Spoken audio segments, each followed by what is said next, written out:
Well, good afternoon or early evening, whatever it is. Just returned home earlier this afternoon from a trip to the mothership, a trip out to Duarte in the City of Hope. Today is Thursday, May 14th, 2020, Journal 339. T+408, I think. They don't keep track of the days after the first year the same way they did before. So it's hard to get a beat on exactly where we are. I'm going to figure it out later on tonight, just for my own edification and knowledge.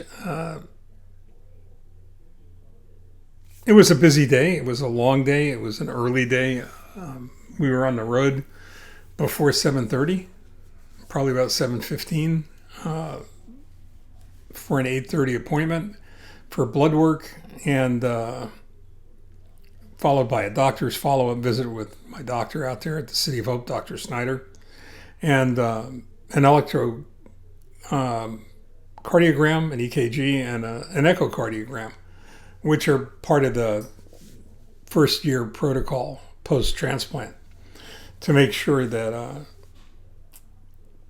you're okay, but ostensibly to make sure that you're okay, but really to figure out where you are with regard to the transplant, because all of these tests were done before the transplant to prepare you for the transplant. So they know where you were, they know the journey that you were on, and they know where you are now after a year.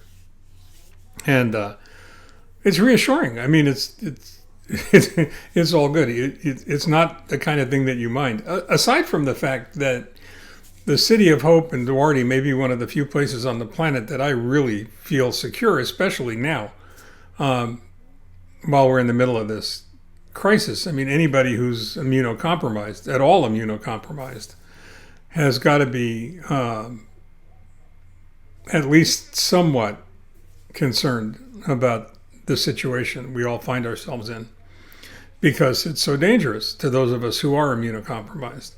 Things that's really interesting is that under normal conditions, there would have been a whole series of pulmonary tests involved in today's visit, but they're not doing them because those tests tend to inject a bunch of particulate matter into the atmosphere, both in the testing cubicle, which kind of looks like a phone booth with all kinds of high-tech equipment in it, and into the general atmosphere as well, because you got to open the door to get in and out.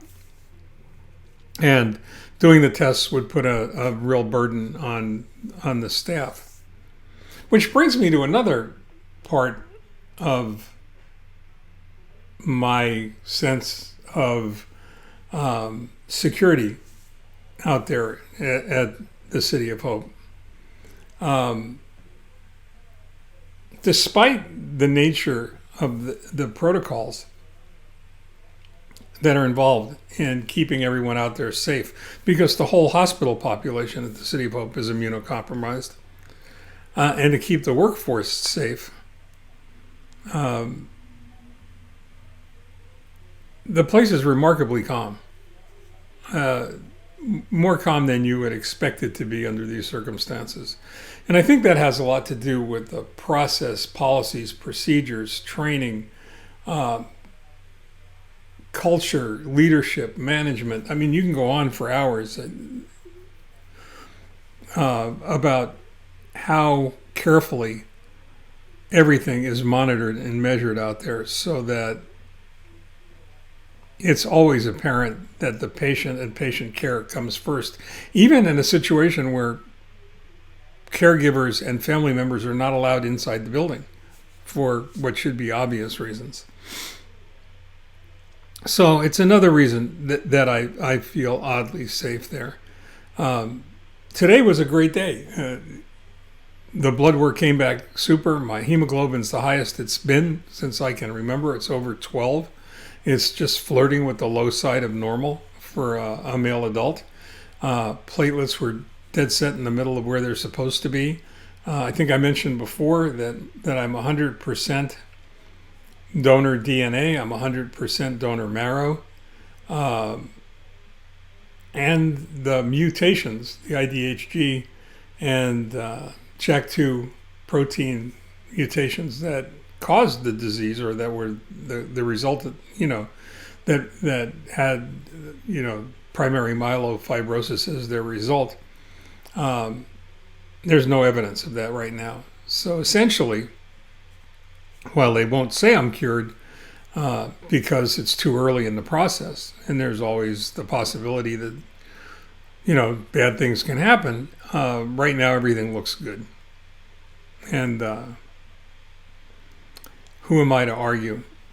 Now, the thing that's interesting and what led to this post is there was a chalk drawing on the sidewalk, a sidewalk chalk drawing that was done last week to celebrate Nurses Week, a week to honor nurses. And if you go to the blog post, if you go to my blog page, misfirebook.com, and City of Heroes, which would be the title of today's blog post there, you get to see a digital image of that blog post, which is really pretty spectacular. It's a pretty impressive chalk drawing. And it sums everything up pretty completely. It is a city of heroes. Doctors, nurses, caregivers, custodians, guides, volunteers, phlebotomists. I mean, there's no way for me to describe what that place is like. Obviously, I'm biased. They saved my life. That's enough to cause bias. It's enough of a reason to warrant bias. And I'm okay with that. I don't have a problem with it. But realistically, even if you were to go to the City of Hope with the most objective observational criteria, you would come away feeling the same way. It's an amazing place with an amazing culture. And the deeper I get involved with the Patient and Family Advisory Council, the more deeply I get involved with the leadership and management of the hospital, the facility, the campus, the more impressed I am. These truly are heroes confronted with some of life's most difficult challenges.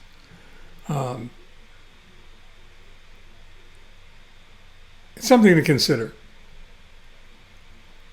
How lucky we are to have people like this, people like these nurses, whether they're at the City of Hope or at Cedars or at UCLA or at Scripps or at Mayo or MD Anderson, Sloan Kettering, Dana-Farber, any one of the thousands of really fine hospitals in the country. These are the people that run into the building that's on fire instead of away from it. They run towards danger to help folks like you and me survive. And, my experience has been that in most cases, they don't even think about it. It's just something they're called to do. It's a profoundly deep experience for them. And I didn't say it last week, but I'll say it this week. We don't need a special week to celebrate these people. We should be celebrating all of them. First responders, essential personnel. I don't care what the title is. These are the people that keep the wheels from falling off. And they deserve our respect and our admiration, our love, and our appreciation. Something to think about. That's it for now. In the meantime, stay safe, stay well, stay focused, stay home, take care. It's great having the opportunity to talk to all of you.